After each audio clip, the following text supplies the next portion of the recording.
जो मेरे जिक्र को सुनेगा नहीं, जो मेरे जिक्र पर तवज्जो नहीं देगा, जो मेरे जिक्र को इग्नोर करेगा, अल्लाह फरमाता है उसकी जिंदगानी को हम तंगदस्ती में डाल देंगे। अल्लाह अकबर। क्या फरमाया खुदा ने? बादाम खाएंगे, बादाम खाएंगे, मगर बात सुनिए क्या फरमाया अल्लाह ने कि जो मेरे जिक्र को नहीं सुनेगा ध्यान से, हम उसकी जिंदगी को मुश्किल में डाल देंगे। ये कौन कह रहा है? कौन कह रहा है? जोर से बोलिए, खुदा कह रहा है। कौन कह रहा है? और मोहब्बत से बोलिए, कौन कह रहा है? खुदा कह रहा है।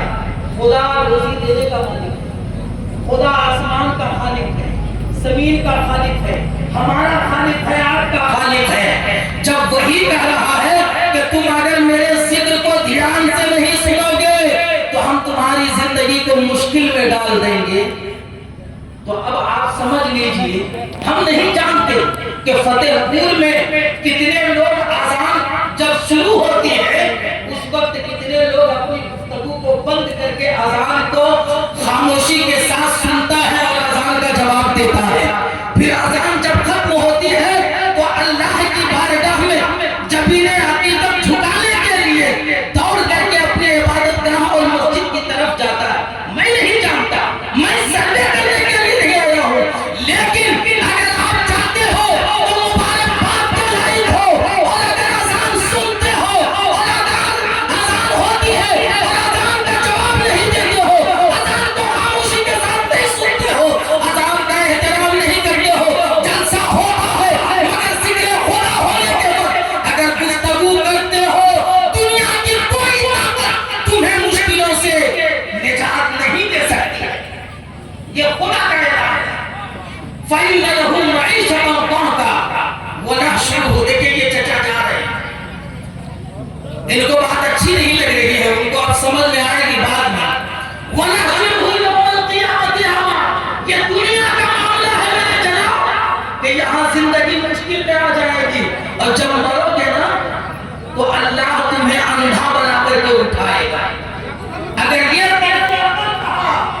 तो अंधा करके उठाया जाएगा, तो फिर जब तो अंधा उठा करके अंधा बना करके उठाया जाएगा तो वो अंधा खुदा की बारगाह में अर्ज करेगा, मौला अगर रब्बी लिमा हशरतनी अम्मा वक़द कुन्तु बसीरा।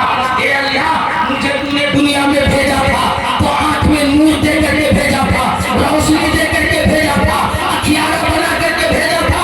हे अल्लाह, कौन सी गलती हो गई कि तूने मेरी आंख से नूर छीन लिया, रोशनी छीन लिया, सुल्तान बना लिया, सुल्तान बना दिया, हमें इस तरह से नाबीना बना दिया।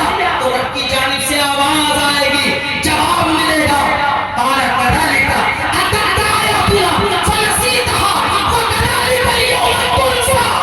ये ऐसे ही हुआ ऐ मेरे बंदे कि जिस वक्त मेरी आयतें तुम्हारे सामने पढ़ी जाती थी मगर तुम आयतों को सुनते नहीं थे बल्कि आपस में गुफ्तगू किया करते थे। अब सोचो जरा,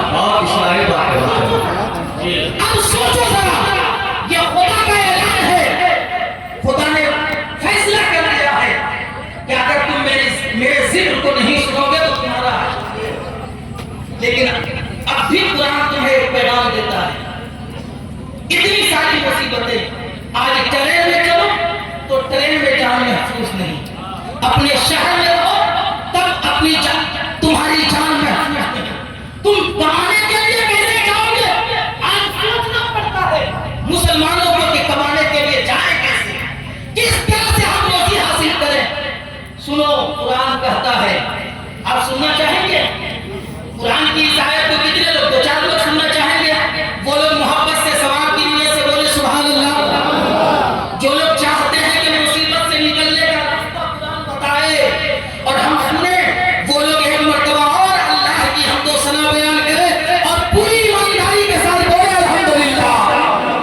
माशाअल्लाह। सुनिए ऐ मेरे मुसलमान भाइयों, तकरीर जमाना ये कमाल नहीं है, तकरीर सुनाना ये कमाल की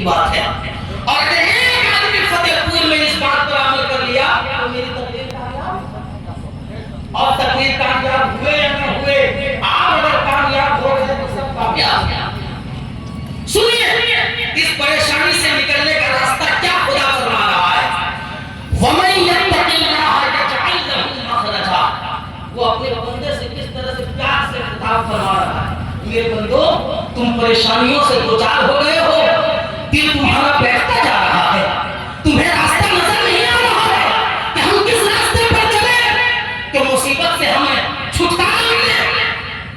सुनो कुरान की आयत, वमन यत्तकिल्लाह यजअल लहू मखरजा, मेरा खुदा ऐलान फरमाता है, ए अल्लाह के बंदे तुम परहेजगारी अख्तियार करो, अल्लाह तुम्हें मुसीबत से निकलने का रास्ता अता फरमा देगा। अल्लाह ने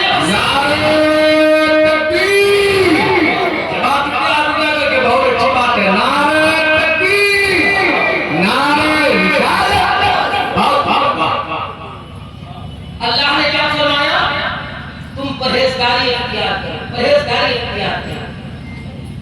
आज परहेजगारी अख्तियार करना कितना दुश्वार हो गया, न उसके लिए पूंजी लगती है। आप जब से होश संभाले हैं, उलमाए किराम की तकरीर सुन रहे हैं, परहेजगार याद रखना, नेकी की बरकतें ऐसी है कि तुम सिर्फ खुशहाल नहीं रहोगे, आने वाली कई नस्लें तुम्हारी खुशहाल रहेगी। और बुराई की नहुसत ऐसी है कि तुम भी जलीलो खार हो जाओ।